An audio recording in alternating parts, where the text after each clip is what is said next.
berseru dan Tuhan mendengarkan.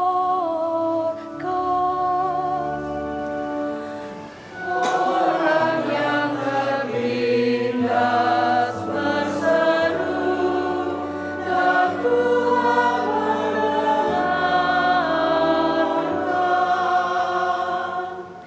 Aku hendak memuji Tuhan setiap waktu.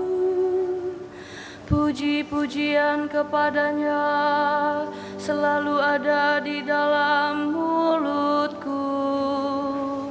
Karena Tuhan jiwaku bermegah, biarlah orang-orang yang rendah hati mendengarnya dan bersuka cita.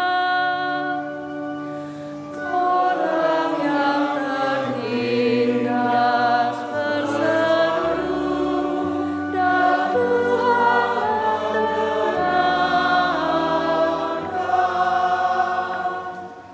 Wajah Tuhan menentang orang-orang yang berbuat jahat, untuk melenyapkan ingatan akan mereka dari muka bumi. Apabila orang benar itu berseru-seru,